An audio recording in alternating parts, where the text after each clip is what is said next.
kembali bersama saya Jimina Ayudalena dengan channel Jimina Kalbar.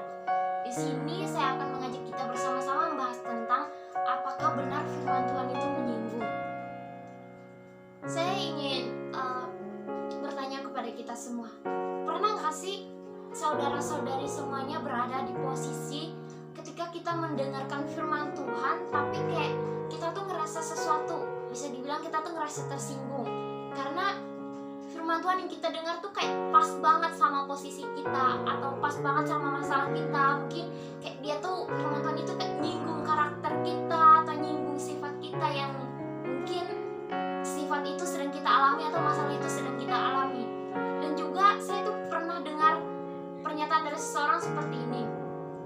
Dia kayak ngomong di samping saya, mungkin sindir saya atau saya nggak tahu. Dia tuh bilang, percuma seorang pengkhotbah ini berkuar-kuar menyampaikan firman Tuhan, tapi isinya itu hanya untuk menyinggung pendengarnya, hanya untuk menyinggung jemaatnya. Nah, apakah benar firman Tuhan ini menyinggung? Apakah benar firman Tuhan itu menyinggung kita? Saya ingin mengajak kita berpikir seperti ini. Kalau misalnya yang menyampaikan firman Tuhan itu adalah orang yang terdekat dengan kita, atau mungkin dia itu teman kita, dia itu sahabat kita, atau mungkin dia itu keluarga kita, ya kita bisa ambil alasan bahwa orang itu menyinggung kita karena dia itu tahu sifat kita gimana, dia udah kenal kita itu siapa dan karakter kita itu seperti apa. Tapi kalau misalnya seperti ini, kita tuh diundang dalam sebuah seminar besar, kan sering juga tuh kadang-kadang kita dapat undangan dalam seminar, atau mungkin kita dengarkan firman Tuhan lewat handphone, lewat YouTube. Dan pasti di situ juga kita bisa pernah rasakan sesuatu yang sama, yaitu tersinggung tadi. Pertanyaannya tuh seperti ini, apakah orang itu juga nyinggung kita? Emang dia tahu kita tuh seperti apa? Emang dia udah tahu kita tuh siapa, karakter kita itu seperti apa? Padahal statusnya itu nggak kenal satu sama lain. Nah, apakah pengkhotbah ini juga nyinggung kita?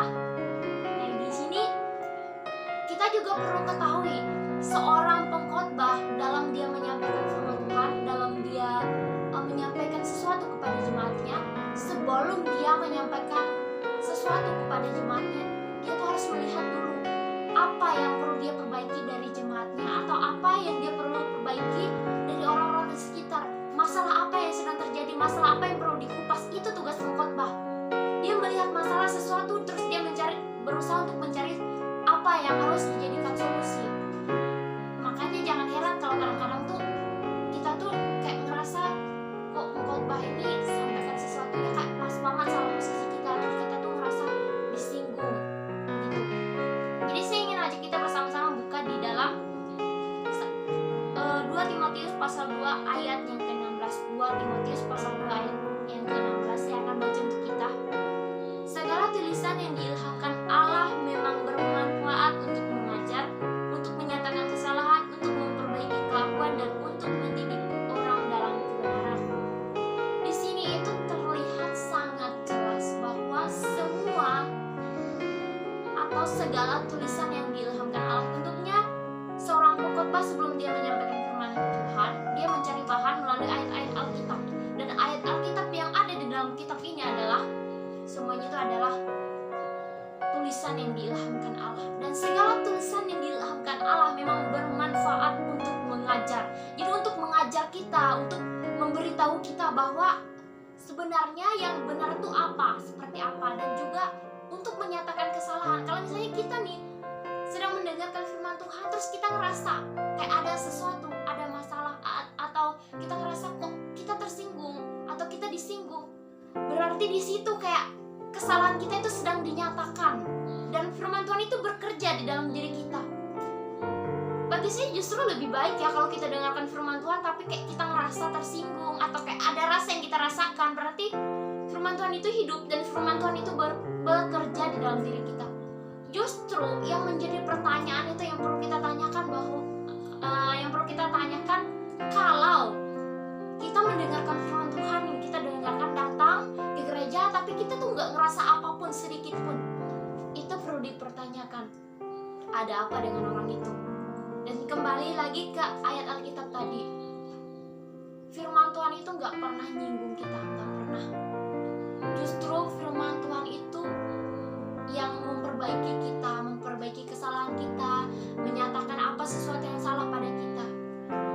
Segala sesuatu yang orang sampaikan memang perlu untuk kita kaji. Makanya kita tuh harus cari tahu dulu. Ketika orang itu berbicara seperti itu dan kita merasakan sesuatu, perlu kita cari tahu siapa yang salah. Apakah seorang pengkhotbah yang berbicara atau kita yang salah dalam bertindak. Jadi mari kita bersama-sama introspeksi diri, apa yang perlu kita perbaiki dari kehidupan kita. Ya, bersyukur kalau misalnya kita dengarkan firman Tuhan tapi kita masih merasakan sesuatu, berarti firman Tuhan itu hidup dalam kita dan firman Tuhan itu bekerja, dan ada sesuatu yang perlu kita perbaiki dari hidup kita yang sekarang. Jadi mari kita perbaiki diri kita untuk jadi lebih baik, jadilah pribadi yang lebih baik, terkhususnya pemuda, jadilah pemuda-pemuda yang lebih baik lagi, perbaiki apa yang salah dan pertahankan apa yang baik. Amin untuk firman Tuhan, amin untuk apa yang kita bahas saat ini.